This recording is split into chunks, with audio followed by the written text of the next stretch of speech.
Well, some recent commentators have said that George W. Bush has been the worst president in modern American history.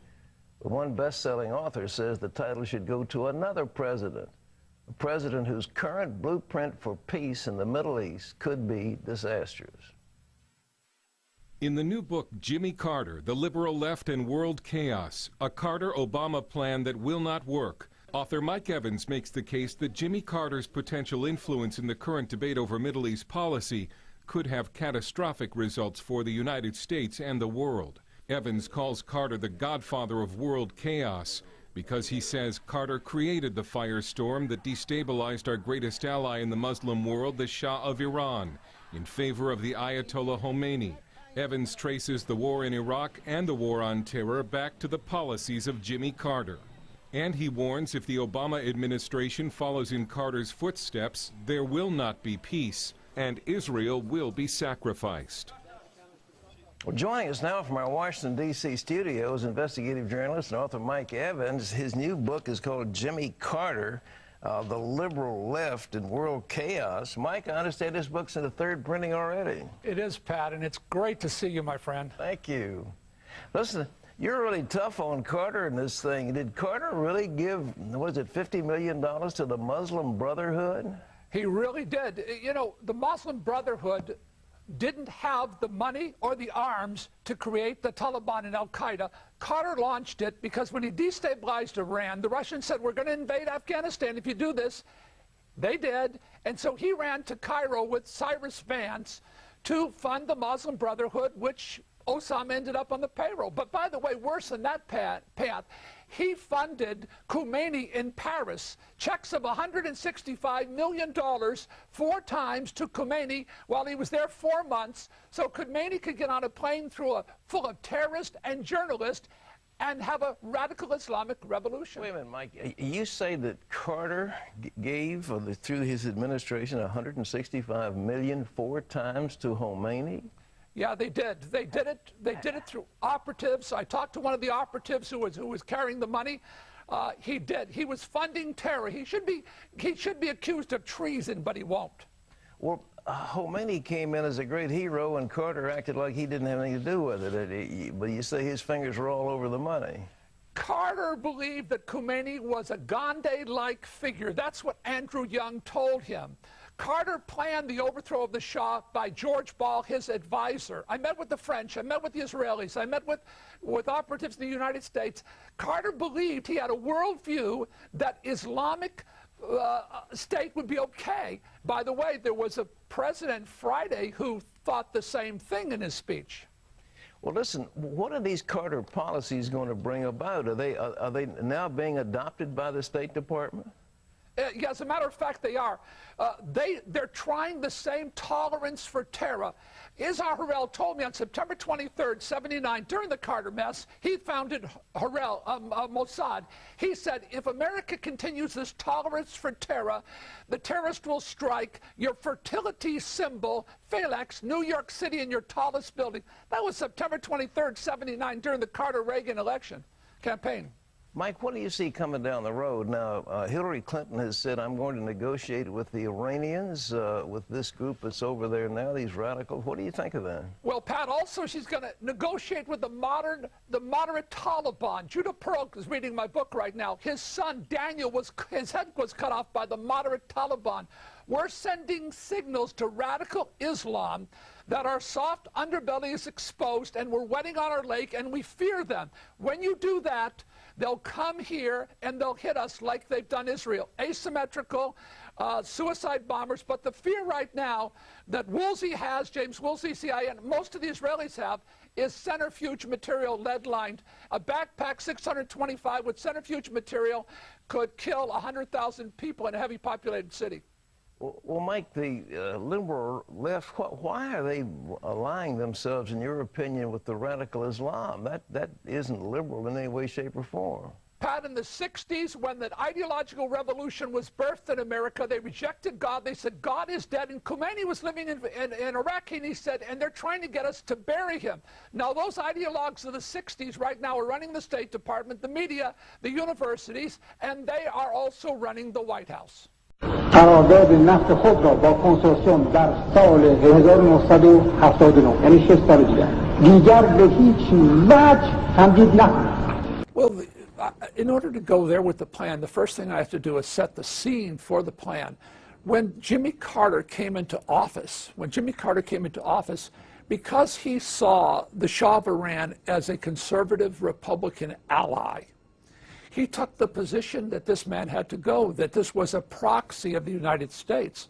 Therefore, he did not want a strong Iran, and he looked to a man in France who, by the way, was only there 4 months. That's what intrigued me to write the book, Bill. I looked at Khomeini and I said, how could a refugee go to France in 4 months, accumulate the firepower, the money, and the resources to overthrow a country? I want you to address your comment on Khomeini in Paris, and what are you saying about Jimmy Carter's role and the U.S. government's role in terms of Khomeini coming to power?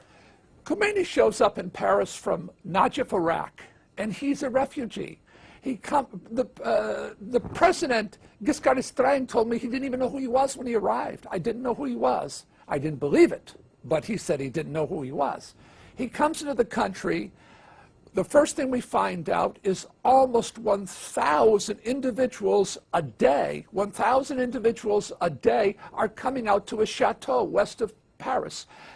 We're finding out that terrorists are going through the airport and they're not being stopped, that there's a shuttle service, and the French put in another another show. They usually only do 2 a day and short shows, but they put in another show just to cover Khomeini. Are you saying that the U.S. government was behind supporting Khomeini in Paris? U.S. government was behind supporting Khomeini in Paris, as the French were and as the British were, and it ended up in a summit in Guadeloupe, which confirmed it all.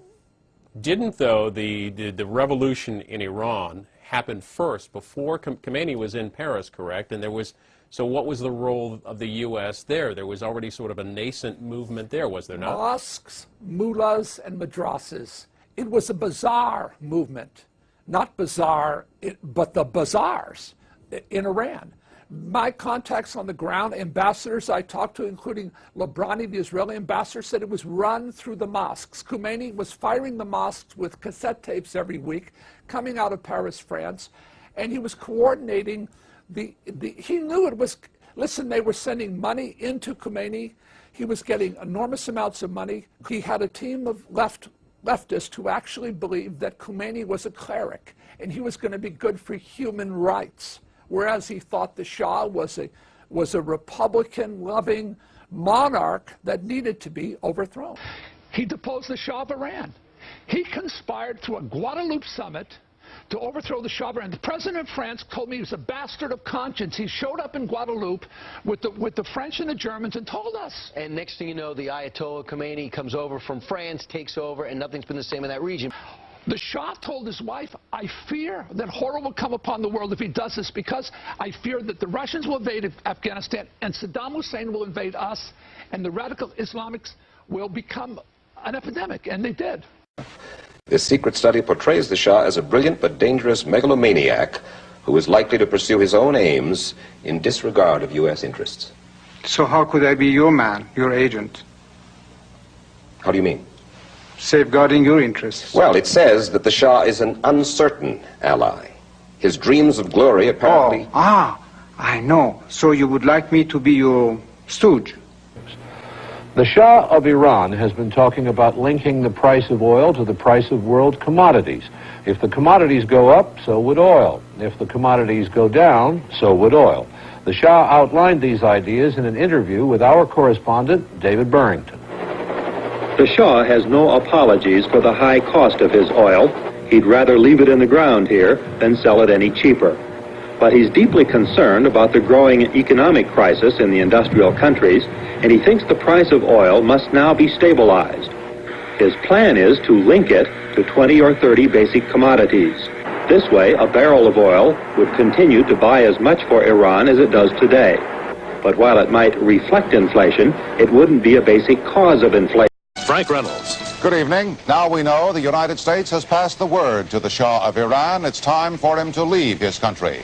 This is not being said publicly, but officials here in Washington are confirming it privately. Here's the story from diplomatic correspondent Barry Dunsmore. At the time that the Shah was meeting his new civilian government this past weekend, he was aware that the U.S. had made its decision. It was a subtle decision. It did not constitute a public disavowal of the Shah, nor in any way call for his abdication. The decision was simply to instruct U.S. Ambassador Sullivan that the next time the Shah asked for advice on whether or not to take a vacation, the advice should be, by all means, yes.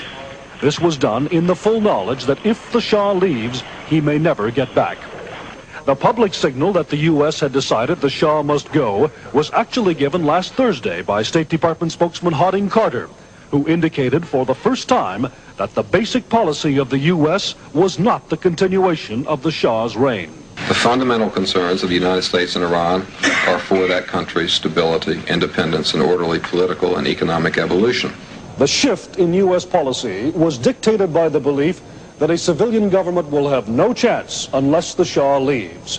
Behind that belief is the concern that if a civilian government cannot be formed, there will either be a right-wing military coup or the emergence of an anti-Western, highly conservative Islamic state. As of the moment, either of those is still possible. Barry Dunsmore, ABC News, the State Department. There were several developments in Iran today that indicate just how difficult it may be to restore political stability there. Peter has that story from our foreign desk in London. In Tehran tonight, Prime Minister Bakhtiar is not having an easy time forming a viable government. As we reported yesterday, a key general has refused to serve in the cabinet, and tonight we learn of more difficulty with the Prime Minister when he tries for a vote of confidence in Parliament on Thursday. ABC's Sylvia Chase reports that at least 30 MPs have already requested time to speak against the new government. It snowed in Tehran today, and demonstrations against the Shah, perhaps as a result, were at a much lower level. The Shah himself announced today that the royal family will turn over all its personal property to a Crown-sponsored charitable foundation. That property is estimated to be worth hundreds of millions of dollars.